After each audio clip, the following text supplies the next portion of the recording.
বিভিন্ন চিকিৎসা পদ্ধতির গ্রহণীয় বর্জনীয় দিক আমরা প্রথমে জেনেছি। হোমিওপ্যাথির যে গ্রহণীয় অংশ, ভালো অংশ, আমি সে হিসেবে বলি যে ফার্স্ট, মানে সবচেয়ে হোমিওপ্যাথির হ্যানিম্যানের আবিষ্কারের মধ্যে সবচেয়ে গুরুত্বপূর্ণ হচ্ছে তার যেই ঔষধ শক্তিগত করার একটা পদ্ধতি। এটাই তার হচ্ছে সবচেয়ে মিরাক্কেল আবিষ্কার, যা তার পূর্বে কেউ আবিষ্কার করতে পারেনি, যে ওষুধকে এইভাবে শক্তিগত করা যায়। ডাইলিউশন এবং শক্তিগিতর মধ্যে পার্থক্য আছে। এটা হচ্ছে হ্যানিম্যানের প্রথম আবিষ্কার এবং সবচেয়ে মিরাক্কেল আবিষ্কার। এবং এটাই হচ্ছে হোমিওপ্যাথির কাছ থেকে সবচেয়ে আহ, মানে কি বলবো, সবচেয়ে যেটা গ্রহণীয় এবং সবচেয়ে ভালো যেই জিনিসটা পেয়েছি সেটা হচ্ছে এটা 50 সহস্রতমিক পদ্ধতির যেই অর্গান অফ মেডিসিনের ষষ্ঠ সংস্করণের যে নিয়ম পদ্ধতি, নতুন পদ্ধতি, সেই পদ্ধতিতে ঔষধ প্রস্তুত করা। এইটা হচ্ছে হোমিওপ্যাথির সবচেয়ে ভালো দিক, সবচেয়ে হ্যানিম্যানের সবচেয়ে বড় আবিষ্কার। দ্বিতীয়ত হচ্ছে সাদৃশ্য বিধানের ক্ষেত্রে তিনি অনেকগুলো দলিল নিয়ে এসেছেন, যা সত্যিই তিনি যেহেতু পূর্ববর্তী তার পূর্ববর্তী সকল চিকিৎসকদের মানে বিভিন্ন চিকিৎসকদের বই পুস্তক অনুবাদ করছিলেন চিকিৎসা ছেড়ে দিয়ে। যে জানেন যে উনি আহ, হোমিওপ্যাথিক চিকিৎসার সময়ে উনি যখন অ্যালোপ্যাথিক সার্জন ছিলেন, সেই সময়ের একজন এমডি, একজন সার্জন ছিলেন, জেলা সার্জন ছিলেন, এবং তিনি আহ, খুবই প্রতিভাবান, এবং কেমিস্ট্রিতেও তিনি সেই সময়ে গ্রাজুয়েশন করেছিলেন। এবং তিনি যখন দেখলেন যে আসলে ক্ষতি হয় আহ, এবং ওষুধ দিয়ে যেটা ক্ষতি হয় ডাক্তাররা তাও চাপিয়ে কোনোভাবে চলে যায়, কিন্তু হ্যানিম্যান তখন নতুন ভাবে চিন্তা করেন, তিনি চিকিৎসা বাদ দেন, বাদ দিয়ে শুধু বই পুস্তক আহ মানে অনুবাদ করা শুরু করেন। এবং এই বিশেষ করে চিকিৎসা শাস্ত্রের বইগুলো অনুবাদ করতে গিয়ে জার্মান ভাষায়, ল্যাটিন ভাষায়, বিভিন্ন, উনি অনেক ভাষায় পারদর্শী ছিলেন। তারপরে তিনি দেখেন যে এখানে অনেকেই মানে যেইটা রোগ তৈরি করতে পারে ওইটাই আবার রোগ সারাতে পারে, এই কথাটা বলছেন। যাই হোক, ওনার অর্গান অফ মেডিসিনের যে সিক্স এডিশনের প্রথম দিকেই উনি প্রথম যেই আহ, আহ, ইয়ে দিয়েছেন, মানে সিক্স এডিশনের যেই অর্গানন পরিস্থিতি, তিনি হোমিওপ্যাথি সম্পর্কে আলোচনা করেছেন। দীর্ঘ দীর্ঘ আলোচনায় তিনি শেষের দিকে অনেকের নিয়ে আসছে, যা আসলেও আমাদের জন্য অনেক বেশি আহ, মানে পরিশ্রম করে গেছে, যা আমাদের জন্য অনেক সহজ হয়েছে। ওইগুলো যদি আমরা দেখি, আমি হোমিওপ্যাথি আলোচনার সময় সেগুলো দিয়েছি, যে উনি প্রায় 44টার মতো যে আসলে যে সাদৃশ্য, যেটা রোগ তৈরি করে সেটাই রোগ সারাতে পারে, সেটার থিওরিটা, এটাকে আহ হ্যানিম্যান যেটা বলেছেন সেটা হোমিওপ্যাথি, এবং আরেকটা বলেছেন আইসোপ্যাথি। আমরা সামনে আইসোপ্যাথি হোমিওপ্যাথির মধ্যে পার্থক্য বলবো, কিন্তু দুইটাই সাদৃশ্য বিধান। যাই হোক, তৃতীয়ত হচ্ছে আমরা যেটা পেয়েছি সেটা হচ্ছে আইডিয়াল কিউর হতে কি হবে, অর্থাৎ আদর্শ আরোগ্যের উনি একটা অনেক যথাযথ সেই সময়ে কল্পনা করা যেত না, আজকের থেকে প্রায় 250 বছর আগে তিনি যে এইভাবে আদর্শ আরোগ্যের সংজ্ঞা দিয়েছেন। আজকের হু আহ, বিশ্ব স্বাস্থ্য সংস্থা অনেক সুন্দর সংজ্ঞা দিয়েছেন, কিন্তু সেই সময়ের আলোকে উনি যেভাবে বলেছেন সেটা সত্যিই ওনার অনেক বড় একটা অবদান। চতুর্থত, তার একটা হচ্ছে চিকিৎসকের কি কি দায়িত্ব কর্তব্য থাকতে হবে, এই বিষয়ে উনি অর্গান অফ মেডিসিনে রেখেছেন, সেটা ওনার একটা বড় অবদান। এবং এটা যেহেতু উনি হোমিওপ্যাথির আবিষ্কারক, সুতরাং হোমিওপ্যাথিরই এটা হচ্ছে একটা বড় অবদান। দ্বিতীয়ত আমরা দেখতে পাচ্ছি যে পঞ্চম নাম্বার, তরলীকরণ এবং শক্তিকরণের পার্থক্য, অর্থাৎ ডাইলিউশন এবং শক্তিকরণ, অর্থাৎ পটেন্টাইজেশন বা ডাইনামাইজেশন, এটার মধ্যে পার্থক্য আছে। এবং এটা আমি প্রথমেই এটা লিখেছি যে শক্তি 50 সহস্রতমিকের ঔষধ প্রস্তুতিটাই তার হচ্ছে সবচেয়ে আহ, বড় মিরাক্কেল আবিষ্কার, এবং ওইটাই ওনার সবচেয়ে বড় আবিষ্কার। এবং এবং এই যে শক্তি এবং ডাইলেশনের মধ্যে যে পার্থক্য হয়, যেমন পাস্তুর এবং লুই লুই পাস্তুর জেনারের পরবর্তীতে যে পাস্তুর যেটাকে আমরা পরবর্তীতে জানবো আইসোপ্যাথিতে এসে। সেটা হচ্ছে পাস্তুর যেটা করলেন সেটা হচ্ছে ডাইলেশন করলেন, এবং ডাইলেশন করতে গিয়ে এমন একটা পর্যায়ে লঘুতে নিয়ে গেলেন যেখানে গিয়ে দেখা যাবে যে আর মানুষের ইমিউন রেসপন্সটা তখন মৃদু আকারে হবে, অর্থাৎ একটা অ্যালার্জেন্স বা একটা অ্যান্টিজেন শরীরে প্রবেশ করলে আমাদের ইমিউনিটি সেটার বিরুদ্ধে প্রতিরোধ তৈরি করে। ওই প্রতিরোধের মাত্রাটা কেমন হবে সেটা যদি খুব বেশি হয় তখন আমাদের জন্য সমস্যা হয়। এটা তো দেখা যাচ্ছে আহ লুই পাস্তুরের যে সিস্টেমটা তিনি তো ডাইলেশন করলেন। আর হ্যানিম্যান যেটা করেছেন সেটা পটেন্টাইজ। পটেন্টাইজ এবং ডাইলেশনের মধ্যে অনেক পার্থক্য। কারণ পটেন্টাইজ করার, ডাইলেশন করার ক্ষেত্রে শুধু তরলীকরণ করা হয়, সেখানে যত ডাইলেশন হবে তত তার স্বাদ গন্ধ সবই হারায় ফেলবে, এবং সেখানে দেখা যাচ্ছে যে যেমন আমরা লবণ দিলাম, এক গ্লাস পানির মধ্যে লবণ দিলাম, ওইটাকে যদি আরো ডাইলেট করি তাহলে কিন্তু পরবর্তীতে যে তিতা স্বাদটা কমে যাবে, আরো ডাইলেট করলাম তিতা স্বাদটা কমে যাবে, শুধু এতটুকুই হয়, কিন্তু ওখানে কোনো চেঞ্জ আসে না। কিন্তু এখানে যদি দেখা যায় যে পটেন্টাইজের ক্ষেত্রে কিন্তু কয়েকটা ব্যাপার হয় সেখানে। হচ্ছে যেমন 50 সহস্রতমিক ওষুধ তৈরি করার সময় কি করা হয়, সেখানে 1 ঘন্টা 1 ঘন্টা 3 ঘন্টা ধরে প্রথমে মর্দন করা হয় আমাল দিস্তা হামান দিস্তা দিয়ে। তারপরে এরপরে সেই সেখানে ল্যাকটোজ এবং ঔষধের পরিমাণ এভাবে মিশ্রণ করা হয়। সেখানে ঘর্ষণ 1 ঘন্টা 1 ঘন্টা 3 ঘন্টা ঘর্ষণ যখন করা হয় তখন কিন্তু ওখানে ঘর্ষণের ফলে আমরা জানি যে অণুগুলোর মধ্যে তাপের সঞ্চার হয়, গতির সঞ্চার হয়, এবং তখন অণুগুলো ভাঙতে থাকে। ভাঙার পরে তারপরে পরবর্তী স্টেজে দেখা যায় যে সেখানে ডিস্টিল ওয়াটার এবং রেকটিফাইড স্পিরিট যোগ করা হচ্ছে, এবং সেই সাথে ঔষধিটাকে যোগ করার পরে এখানে কি হচ্ছে, দুইটা ভেষজ যার ভেষজ গুণ প্রায়হীন এবং বিষাদৃশ্য, আহ, আহ, এবং এটা ফ্রিকশনের যে সংজ্ঞা আছে যে বিপরীত ধর্মী যদি দুইটা ইয়ে হয়, যাই হোক, এখানে বোঝা যাচ্ছে যে সেখানে আবার ঝাঁকি দিচ্ছে, মানে টাইট্রেশন না, এখানে সাকশন করা হয়, অর্থাৎ ঝাঁকি দেওয়া হয়। ঝাঁকি দিলে সেখানে আলোড়ন তৈরি হয় এবং অণুগুলো আবার ভাঙে, পরবর্তীতে আবার লঘু করা হচ্ছে, প্লাস ওখানে গতিও দেওয়া হচ্ছে। এই কারণে একই সাথে যেমন লঘু হচ্ছে, একই সাথে তেমনই শক্তিশালী হচ্ছে, এবং ভেঙে যাচ্ছে অণুগুলোর মধ্যে এক পর্যায়ে যে যত আহ, দেরিতে যাচ্ছে। এবং একটা বিষয় হচ্ছে যখনই ডিস্টিল ওয়াটারের সাথে যখনই রেকটিফাইড স্পিরিট যোগ করা হচ্ছে সেখানে কিন্তু কেমিক্যালের একটা ব্যাপার ঘটছে। আপনার দেখবেন যে যদি ঝাঁকানো যাচ্ছে তখন কিন্তু সরাসরি তাপ উৎপন্ন হয়, এবং তাপ উৎপন্ন হওয়ার কারণে সেখানে দেখা যাচ্ছে যে অণুগুলো দ্রুত ভাঙছে, অণুগুলোর মধ্যে অনুরণ তৈরি হচ্ছে। এক পর্যায়ে যে পরমাণুগুলো আবার যখন আরো যখন ভেঙে যাচ্ছে তখন শেষ পর্যায়ে ওটা আরো আর কিছু থাকছে না, কিন্তু আসলে পরমাণুর এমন একটা পর্যায়ে নেওয়া হয় বিভিন্ন পার্টিকেল পর্যন্তই নেওয়া যায়, এক্স রে পর্যন্ত নেওয়া যায় হয়তো, তারপরে আর কি করা যায় আমি অত দেখিনি। আমি 189 পর্যন্ত তৈরি করেছি, তাতে আমি যতটুকু দেখেছি 189-তে এক্স রে এবং তার চেয়ে হয়তো ওই ওই পর্যায়ের চলে যায়। যাই হোক, এটা ডাইলিউশন এবং পথেন্ট্রাইজের মধ্যে পার্থক্য, এবং হ্যানিম্যানের এটা একটা মিরাক্কেল আবিষ্কার। সেটা হচ্ছে প্রথম যেটা বলেছি যে 50 সহস্রতমিক পদ্ধতি, এবং সেটার মধ্যে তিনি শক্তিকরণ এবং ডাইলিউশনের মধ্যে পার্থক্যটা দিয়ে দিয়েছেন। এবং এটা আপনারা বিস্তারিত পাবেন অর্গানন অফ মেডিসিনে, নয়, এটা পাবেন অর্গানন অফ মেডিসিনেও পাবেন কয়েকটা সূত্রে, পাদটীকাতে পাবেন, এবং উনি ইন্ডিকেট করেছেন সেখানে, এবং তিনি নিজেই বলেছেন যে আসলে আজকের যুগের কেমিস্ট্রি এবং ফিজিক্সের সেই যুগের কথাই বলছেন যে ছাত্ররাও এটা মানতে চায় না, এবং তিনি এর পক্ষে দলিল দিয়েছেন এবং অনেক কিছু দিয়েছেন। এই যুগে আর শক্তির পক্ষে দলিল দিতে হয় না, কিন্তু ভাঙার পক্ষেও দলিল দিতে হয় না।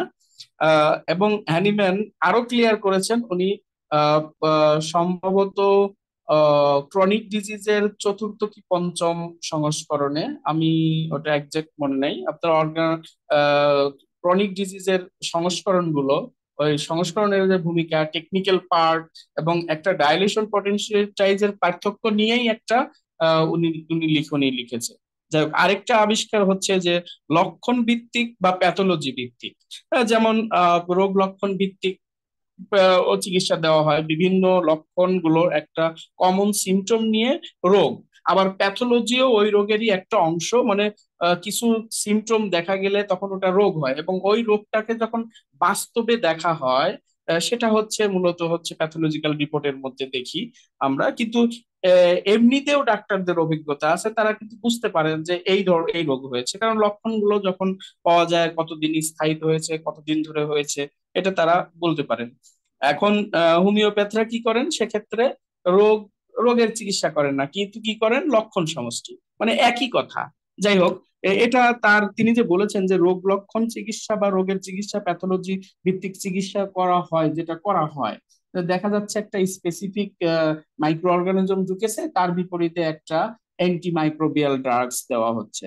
এই যে চিকিৎসা করা হয়, এবং হ্যানিম্যান এটা ক্ষতিকর, এবং কেন ক্ষতিকর, কি কি ক্ষতি নিয়ে আসে, এটা উনি ক্রনিক ডিজিজের একেবারে নেচার অফ ক্রনিক ডিজিজ এর যে অধ্যায়ে তিনি প্রথমেই তিনি অনেক প্রমাণ দিয়ে, সেখানে 97টা কেস এবং ডাক্তারদের, এবং তার কেস না, পূর্ববর্তী ডাক্তারদের কেস দিয়েছেন, দিয়ে উনি ওটা প্রমাণ করেছেন। এরপরে আমরা দেখি উনি অর্গানন অফ মেডিসিনেও বলেছেন। তারপরে আরেকটা যেটা আবিষ্কার 7 নম্বরে আমরা বলতে পারি, আরোগ্য করতে হলে ফান্ডামেন্টাল কজ খুঁজতে হবে। এবং তিনি যে এই যে আমরা এক্সাইটিং এবং মেইনটেইনিং কজের মধ্যে আমরা আমরা যেমন জেনেটিক নিউট্রিশনের মূল কারণ বলি, এক্সাইটিং এবং মেইনটেইন কজ গুলো রয়েছে, সেটাকে আমরা বিভক্ত করেছি, এবং মূল ফান্ডামেন্টাল কজ বলেছি হচ্ছে জেনেটিক্স, মূল জিন মিউটেশন হওয়া জিনগুলো। হ্যানিম্যান এই ফান্ডামেন্টাল কজ খোঁজার চেষ্টা করেছেন, এবং এজন্য উনি বিভিন্ন সময় বিভিন্ন কথা বলেছেন। কোন সময় উনি ফিক্সড মায়াজমের কথা বলেছেন, কোন কোন কোন সময় তিনি আবার সোরার কথা বলেছেন, কোন কোন সময় যে বলেছেন না অমুক সাইটোসিস।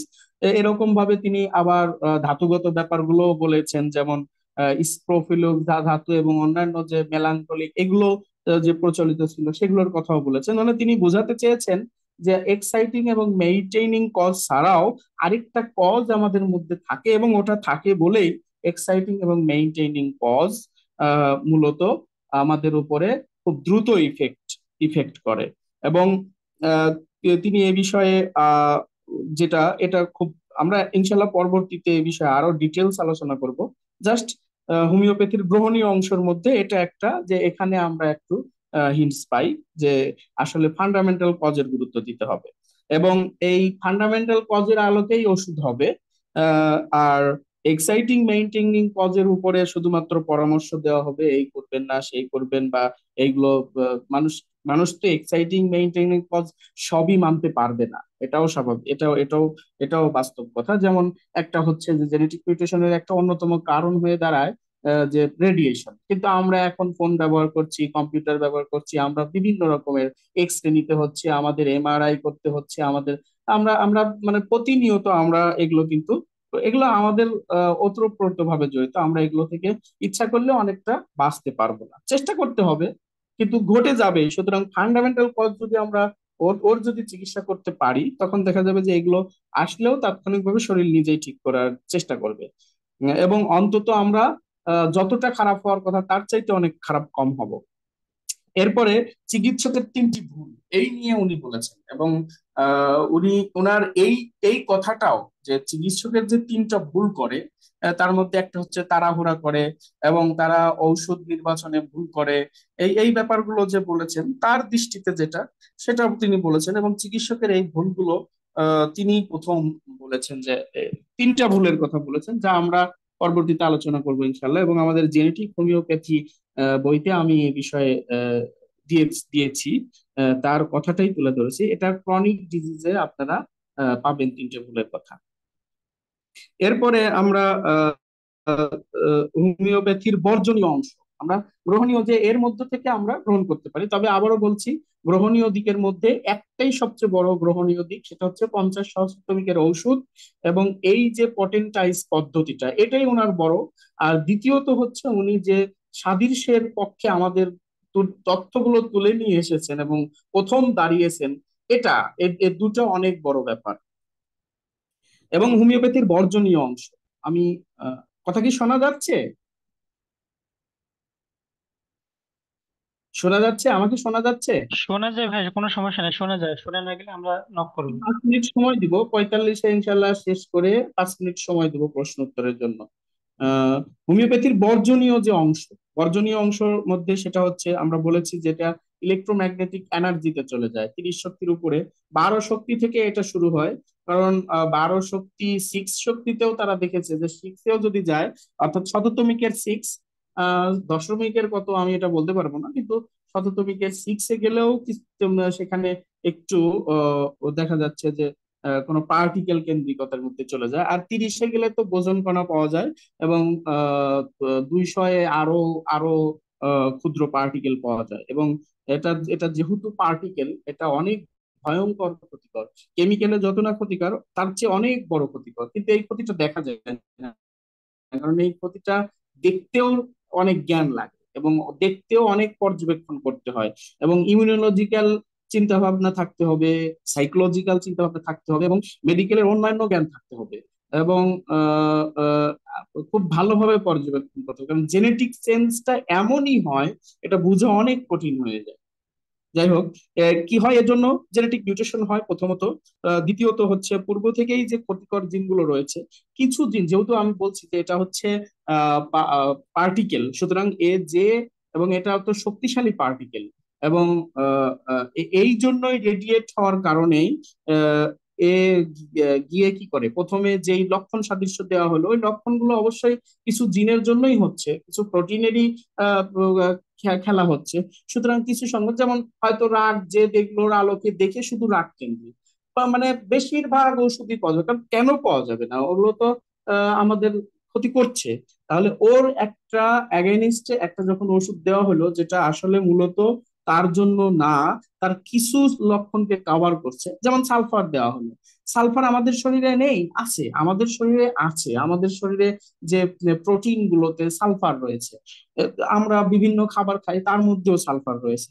সুতরাং আমাদের তো সালফার কেন্দ্রিক কিছু লক্ষণ থাকবেই, কারণ কিছু প্রোটিনে তো বিকৃতি আছে, এবং কিছু কিছু জিন, কয়েকটা, হয়তো বা কিছু সংখ্যক জিনের ক্ষেত্রে অল্প বিস্তর কাজ করবে, কিন্তু ব্যাপার হচ্ছে যে ও পর একটু উপকার করে কোনো মতো ও ওর যা ক্ষতি করার সেটা করতে থাকবে, কারণ ওর কাজ নাই, তখন কি কাজ কি করবে? ও তো আরো বড় কিছু, তখন ও কাজ নাই, অকাজ করা শুরু করবে। সেটা কি করবে? সে ও আবার ওর কেন্দ্রিক যে খারাপ জিনগুলো, যেটা আমাদের মিউটেট হয়ে আছে প্রজন্ম প্রজন্ম ধরে, সেই মিউটেট হওয়া জিনগুলোকে ও তখন হয়তো রিসিসিভ আছে প্রকট করা শুরু করবে। তখন যেই কষ্টের জন্য ওষুধ দেওয়া হয়েছে, ওই কষ্টটা তাৎক্ষণিকভাবে কম হবে, কিন্তু একটা পর্যায়ে যে আরেকটা, তার ইমিউন যেহেতু ক্ষতিগ্রস্ত হবে, আরো রোগ জন্ম নিবে সাথে, এবং তৎক্ষণে দেখা যাবে ওই কষ্টগুলো কম বেশি বাড়া কমা করছে, এবং আরেকটু জটিল আকারে 2 4 5 বছর যায়, বা 1 2 বছর পরে যায় বড় একটা রোগ আকারে দেখা দিবে, 6 মাস পরে দেখা দিবে। এবং যেহেতু এটা শুরু, আসলে ওষুধটা দেওয়ার কয়েকদিনের মধ্যেই বোঝা যাওয়ার কথা, কিন্তু ওই জ্ঞানটা তো নেই। ইমিউনোলজির জ্ঞান লাগবে, সাইকোলজির জ্ঞান লাগবে, এবং তার যেই হোমিওপ্যাথির যেটা, কারণ হেরিং ল অফ কিওর যেটা বলা হয়, এই হেরিং ল অফ কিওর কিন্তু শুধু হেরিং এর দেওয়া নয়, এটা হিপোক্রেটিসের, এটা প্যারাসালসের নীতি। আপনারা যদি হেরিং ল অফ কিওর গুলো লিখে যদি আপনারা দেখেন, বিভিন্ন আহ, আপনারা গবেষণাপত্র দেখতে পারবেন, সেখানে মূলত হচ্ছে এটা প্যারাসালসের, হিপোক্রেটিসের, গ্যালেনের, এদেরই হচ্ছে সংক্ষিপ্ত এটাকে হেরিং নিয়ে এসছে, কিন্তু ওটা পরিপূর্ণভাবে কখনোই কোনো হোমিও ডাক্তার মানাতে পারবে না, পারবে না। যদি পারে, তাহলে ওটা সবগুলো মানছে না। কেন মানবে না? কারণ হচ্ছে যে অ্যাপ্রোপ্রিয়েট মেডিসিন নয়। কারণ জেনেটিক মিউটেশনের কজ গুলোর আলোকে ওষুধ দেওয়া হয়নি। যাই হোক, এটা একটা ক্ষতিকর ব্যাপার। 2 নাম্বার হচ্ছে এরা স্পিড ব্যবহার করে, স্পিড ব্যবহার করে। যেমন আপনারা এগুলো বলতে হবে না তো, যে মানে অ্যালকোহল ছাড়া তো ওষুধ হয় না। কোন ডাক্তার অ্যালকোহল ছাড়া ওষুধ দিচ্ছে? তাহলে অ্যালকোহলটা কি? অ্যালকোহল নিজেই হচ্ছে জেনেটিক মিউটেশনের কারণ। 50 সহস্রতমিক পদ্ধতি কিন্তু অ্যালকোহল মুক্ত ভাবে দেওয়া যায়, এবং অ্যালকোহল মুক্ত ভাবে প্রয়োগ করা যায়। এবং সেটা হচ্ছে কিন্তু ডাক্তাররা, রুগীরা আবার একটু ঝাল টক মিষ্টি না হলে পছন্দ করে না, তাই ডাক্তাররা আবার ঝাল টক মিষ্টি এগুলো একটু দেয়, অর্থাৎ রেকটিফাইড স্পিক খাওয়ায়, যা নিজেই হচ্ছে জেনেটিক মিউটেশনের কারণ, এবং এক পর্যায়ে হার্ট এবং লিভারের ক্ষতি করে, কিডনির উপরেও প্রভাব ফেলে। 3 নাম্বার হচ্ছে প্লাসিবো হিসাবে যেটা দেয়, তারা যে দিয়ে থাকে ল্যাকটোজ দেয়। ল্যাকটোজ তো দিলে অবশ্যই আপনারা জানেন যে ল্যাকটোজ ক্ষতিকর। তারপরে হচ্ছে অ্যালকোহল দেয়, এটা তো জানা, এই বিষয়টা বলবো না, আমি বলতে চাচ্ছি না। যেটা যখন ঔষধ হিসেবে দেওয়া হচ্ছে, তখন আমাদের শরীর কিন্তু ঔষধ হিসেবে নিচ্ছে। তাহলে ঔষধ হিসেবে আমি যেই জিনিসটা দিচ্ছি, আমাদের শরীর কিন্তু দুই প্রসেসেই কাজ করছে। এক তো শক্তি হিসাবে, আরেকটু হচ্ছে এখানে অ্যান্টিজেন হিসেবেও কিন্তু কাজ করে। তাহলে আমি অ্যান্টিজেন হিসেবে শরীরে কি, রোগীর কাছে ওটা ঔষধ। তাহলে তার যেই সেলগুলো ওটা কিন্তু ঔষধ হিসেবে নিল। তাহলে এই যে অ্যালকোহলকে ঔষধ হিসেবে নিল, এটার ভয়াবহতা চলতেই থাকে। আরেকটা, এগুলো আরো বিস্তারিত ইনশাল্লাহ আলোচনা করব পরবর্তী এক সময় ক্লাসে। এর ইচ্ছা মতো যে 30-200 ব্যবহার করা হয়, এটা তো আমি আমার কথা না, স্বয়ং কেন্টি বলেছে পাগলা সুরার মানে ছুরি দিতে রাজি আছে, কিন্তু ধারালো ছুরি দিতে রাজি আছে, কিন্তু এই আহ তার চেয়েও ভয়ঙ্কর হচ্ছে এই ওষুধগুলো হাতে দেওয়া। এবং হ্যানিম্যান তো নিজেই বলে গেছে যে অসাধ্য কৃত্রিম চিররোগ তৈরি হবে, অর্থাৎ হোমিও ওষুধ খেয়ে আসলে অসাধ্য কৃত্রিম চিররোগ। সত্য কথা বলতে কি, আমাদের যে বিশেষজ্ঞ ডাক্তাররা রয়েছেন, যারা আহ, সারা জীবন ধরে পড়ালেখা করেন এবং তারা এত ট্যালেন্টেড মানুষ, তারা যখন দেখে যে হোমিও খেয়ে আসছে, তো রুগীগুলোকে এত খারাপ অবস্থায় নিয়ে যায়। আমরাও তো দেখি, আমি নিজেও দেখি, এবং আমি উম, দেখি যে রুগীগুলো যারা হোমিও খেয়ে আসছে, কি যে কষ্ট, তাদের চিকিৎসা আরোগ্য করা অনেক কঠিন হয়ে যায়। এবং এখন রুগী দেখা যাচ্ছে বেশিরভাগই পাওয়াই কঠিন, আসে 2-4 মাস হোমিও খাওয়ার পরেই আসে, তখন তাদেরকে কঠিন হয়ে যায়। আবার দেখা যাচ্ছে বেশিরভাগ মানুষই হয়তো 5 বছর 10 বছর আগে হোমিও ওষুধ খেয়েছে, ওইটার ক্যালকুলেশনেই তার বর্তমান রোগটা অনেক বেশি জটিল হয়েছে, যা হওয়ার কথা না। আবার আরেক শ্রেণী আছে অ্যান্টিবায়োটিক খায়, সেটাও তো ক্ষতিকর। এজন্য কি বলবো, মানে অবস্থা খুবই খারাপ। একদিকে অ্যান্টিবায়োটিক স্টেরয়েড দিয়ে মারছে, আর হোমিও নাম দিয়ে যেগুলো চলছে সেগুলোও মারছে। এটা একটা বর্জনীয় দিক। তারপরে আমরা যদি দেখি, আহ, বর্জনীয় হোমিওপ্যাথির আরেকটা বর্জনীয় দিকের মধ্যে যে 30-200 শক্তিতে, এটা তো প্রমাণিত, আয়ুষ এটা করেছে এবং বিভিন্ন বিশ্ববিদ্যালয় করেছে। কথা হচ্ছে আপনি যে সালফার দিচ্ছেন বা জিঙ্ক দিচ্ছেন বা আপনি যে ন্যাট্রামিওর দিচ্ছেন, এটা কিন্তু রেডিয়েশন, এটা কিন্তু একটা পার্টিকেল। এটা কিন্তু কত ক্ষতি করতে পারে এবং এটার পার্শ্ব প্রতিক্রিয়া কি হতে পারে, সেটা ইতিমধ্যে আপনারা আলোচনায় জেনেছেন। এবং আমরা যখন এই পার্টিকেল নিয়ে আলোচনা করব ইনশাল্লাহ, যখন রেডিয়েশন নিয়ে আলোচনা করব, তখন আপনারা বুঝতে পারবেন যে সাধারণ সালফার, সাধারণ জিঙ্ক, এবং যেটা সালফার তো চুলকানির ওষুধ, সালফার সালফার তো জিঙ্ক তো চুলকানি এগুলো সারানোর জন্য আগে ওষুধ দিয়ে থাকতে, এবং এমন অ্যালোপ্যাথিক বিভিন্ন মলম এগুলোতে জিঙ্ক সালফারের ব্যবহার রয়েছে।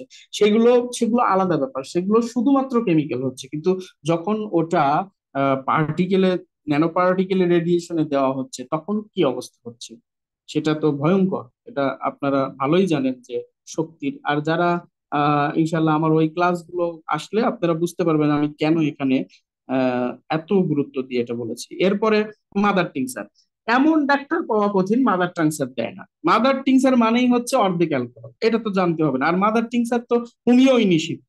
এরপরে আবার দেখা যাচ্ছে যে ক্লাসিক্যাল করেন, তারা হয়তো একটার বেশি ওষুধ দেন না, কিন্তু আবার সেটা তো দিচ্ছেনই যে 30-200 যে ওষুধগুলো দিচ্ছেন, আমি ওগুলোর কথা বাদই দিলাম, কিন্তু তারপরেও দেখা যাচ্ছে যে মাদার একটা দিয়েই দিচ্ছে। এটা একটা। তারপরে হচ্ছে যে কেন্ট, বরিক এইসব সিরিজের যে হোমিও খাওয়ানো হচ্ছে, এগুলো আপনারাই বিচার করবেন যারা হোমিও ডাক্তাররা আছেন, যেন এগুলো চেম্বার চলাই ইয়ে হয়ে গেছে। বায়োকেমিক, বায়োকেমিক নিয়ে অনেক কথা। বায়োকেমিক কিন্তু হ্যানিম্যান আবিষ্কার করেননি। বায়োকেমিক তো হোমিওপ্যাথি বিরোধী একটা চিকিৎসা। এটা এটা কিন্তু সাংবিধানিক ভাবেও এখন পাস, যে হোমিওপ্যাথির অংশ। তার মানে এখানে বায়োকেমিকটাকে এখন তারা বৈধ করে নিয়েছে। বায়োকেমিকে কি হয়, আমাদের দেহের যে অর্গানিক কেমিক্যাল রয়েছে, অর্থাৎ আমাদের বায়োকেমিস্ট্রির মধ্যে ইনঅর্গানিক এবং অর্গানিক কেমিক্যাল রয়েছে।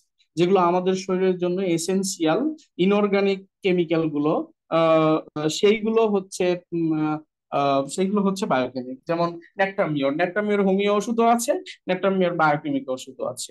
Natrum sulph, natrum sulph homeo ওষুধও আছে, ন্যাট্রাম সালফ দেখা যাচ্ছে যে কি আছে,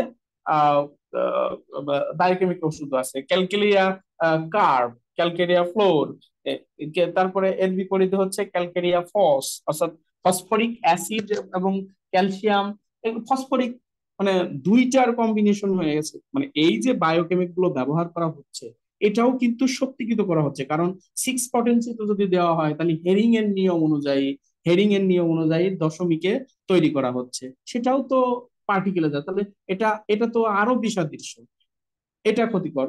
যদিও হোমিওপ্যাথিক ওষুধের চাইতে অন্তত বায়োকেমিক ওষুধ কম ক্ষতিকর, কিন্তু এটাও ক্ষতিকর। অন্তত অ্যালোপ্যাথিক ঔষধের চাইতে এটা একটু বেশি ক্ষতিকর।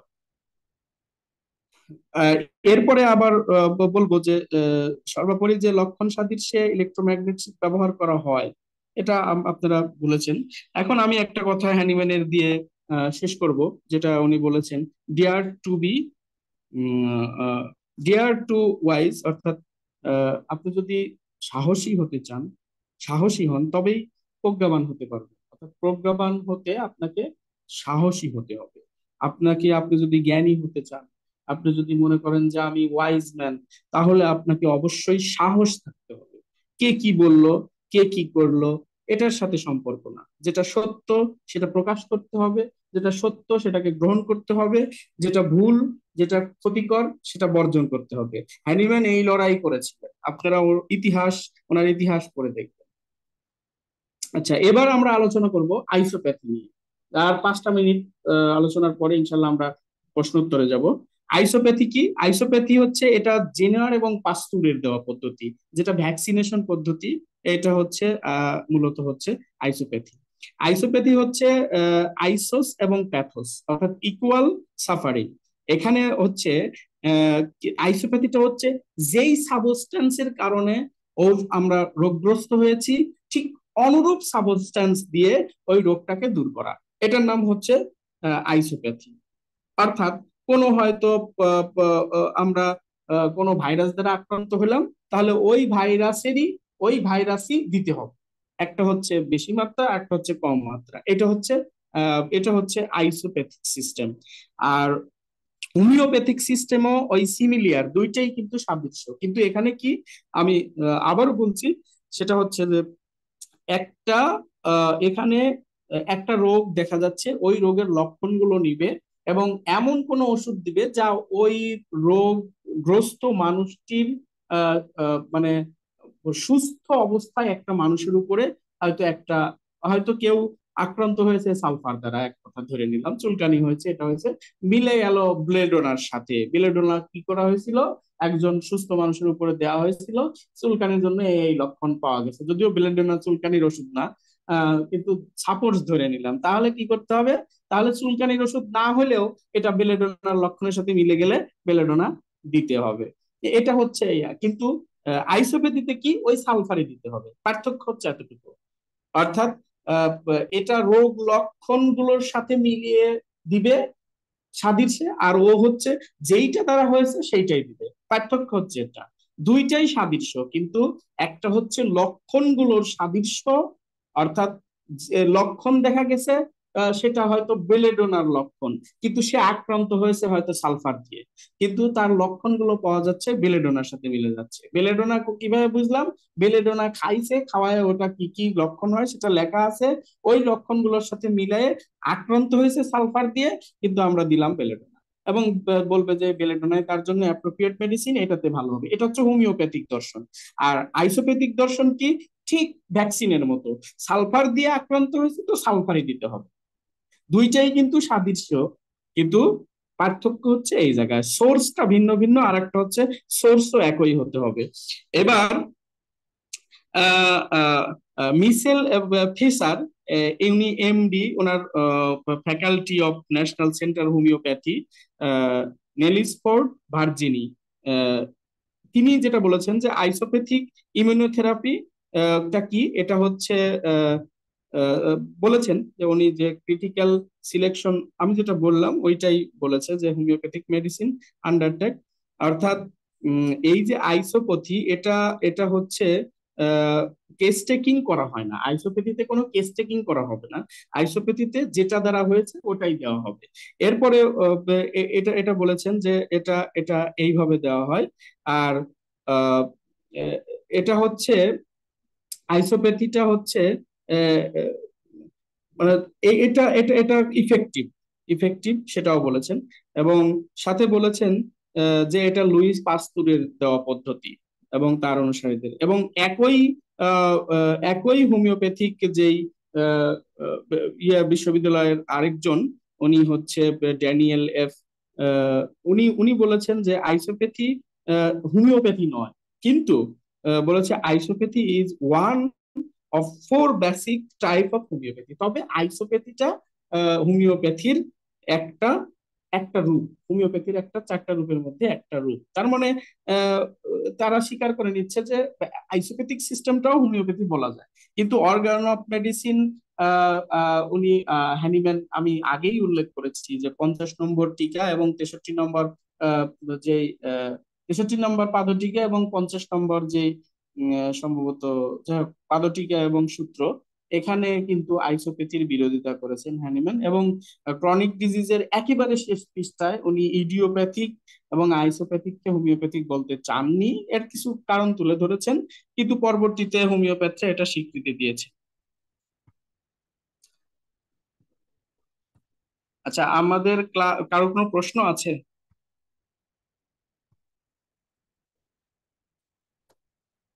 আমরা এর পরবর্তীতে ইনশাল্লাহ আলোচনা করব প্রাচীন যুগের যে চিকিৎসা পদ্ধতি, সেটা এনসিয়েন্স যেই মেডিসিন, ইসলামিক, ইউনানি, আয়ুর্বেদিক, চীনা, এগুলো নিয়ে আলোচনা করবো ইনশাল্লাহ, যে সেখান থেকে আমরা কি কি নিতে পারি আর কি কি বর্জন করতে পারি। কারো কোনো প্রশ্ন থাকলে করতে পারেন। এবং তার পরবর্তীতে আমরা ন্যাচারোপ্যাথি নিয়ে আলোচনা করবো। প্রশ্ন থাকলে করেন।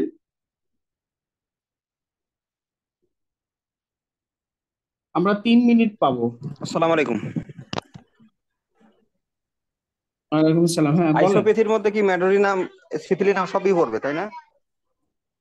আইসোপ্যাথির মধ্যে কি এগুলো পড়বে নাকি শুধু সালফার, জিঙ্ক?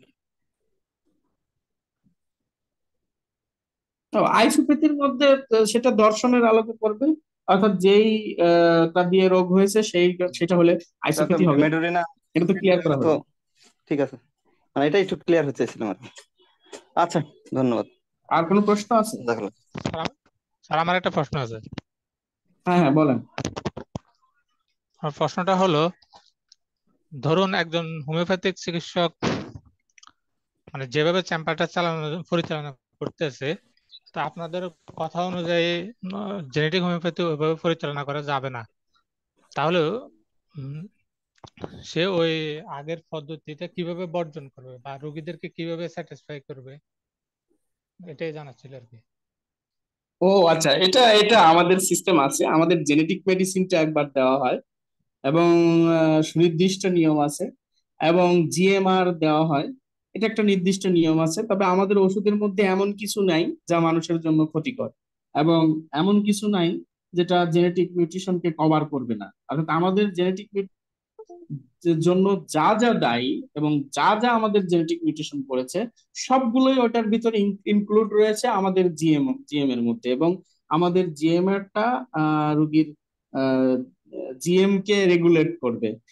এ বিষয়ে আমি পাবলিকলি ডিটেলস বলতে চাচ্ছি না। চেম্বার চালানো কোনো ব্যাপার না, রুগীকে ওষুধ দেওয়া কোনো ব্যাপার না। রুগীও প্রতিদিন ওষুধ খাবে, কোনো সমস্যা নাই। আবার যখন প্রয়োজন হবে না তখন খাবে না, আবার মাঝে মধ্যে প্রয়োজন হলে জিএমআর এসে নিয়ে যাবে। আপনি টাকা নিবেন, যেরকম আপনি নিয়ে থাকেন, রোগীকে ওষুধ দেন, আর কয়েকদিন পর পর টাকাও নেন। এখন যদি আপনার চেম্বার চালানোর অভিজ্ঞতা থাকে আর যদি চিকিৎসা করার অভিজ্ঞতা থাকে, আশা করি উত্তর পেয়েছে। আরেকটা প্রশ্ন ছিল, জেনেটিক হোমিওপ্যাথি ক্রনিক এবং অলিক রোগের মানে ইয়ে আর কি। ও, ক্রনিক এবং অ্যাকুইট, অ্যাকুইট এবং অ্যাকুয়েট ক্রনিক অ্যাকুয়েট রোগ। হ্যাঁ, এটাই তো হ্যাঁ, পার্থক্য। এবং চিকিৎসা অ্যাকুয়েট কিভাবে ডিজিজের করবে? জন্য। হ্যাঁ, হ্যাঁ, এটাই। অ্যাকুইট এবং ক্রনিক ডিজিজ, আমাদের যখন চিকিৎসা করি তখন অ্যাকুইট ডিজিজ গুলো আসতে হবে।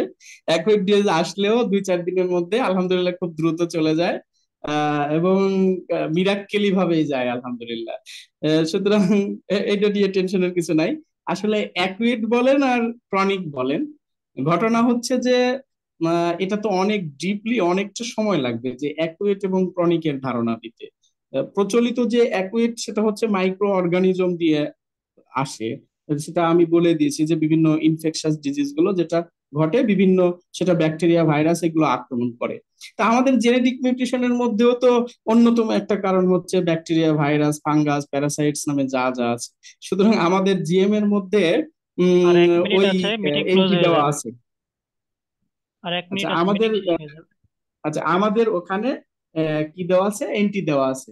যখনই অ্যাকুয়েট রোগগুলো দেখা দিবে, ওই অ্যাকুয়েট রোগগুলো তো আপনি যাই বলেন ওটা চিকিৎসা করলেও, যতই চিকিৎসা করেন 7 দিন, চিকিৎসা না করলে হয়তো 28 দিন। তা আমাদের আমাদের তো বলাই থাকে 3 দিন ওষুধটা একটু বেশি খাবেন জিএমআর, এবং রোগীরা তাই করে। আলহামদুলিল্লাহ দ্রুত অ্যাকুয়েট রোগগুলো দেখা যাচ্ছে যে আগে অ্যান্টিবায়োটিক খাইও হয়তো না, কিন্তু অ্যান্টিবায়োটিক লাগে না। জ্বর আসলো না পাওয়া লাগে না, হয়তো 2-3টা নাপা দিনে 2 বেলা 3 বেলা করে দুইটা করে করে খেতে হতো, কিন্তু তাও খেতে হয় না। খুব যদি ইমার্জেন্সি হয়েই যায়, এমন সবার তো একরকম না, আমরা প্রথম দিকে বলি যে নাপাটা হাফ খাবেন, 500 mg অর্ধেক, অর্থাৎ বুঝতে পারছেন, অর্থাৎ 3-4 গুণ দ্রুত কাজ করে। আর প্রয়োজন হয় না আলহামদুলিল্লাহ। অ্যাকুয়েট ডিজিজ গুলো একই সাথে আরোগ্য, শুধু আচ্ছা, ধন্যবাদ স্যার। জিএমআরই যথেষ্ট। কি বুঝতে পারছেন? দেবু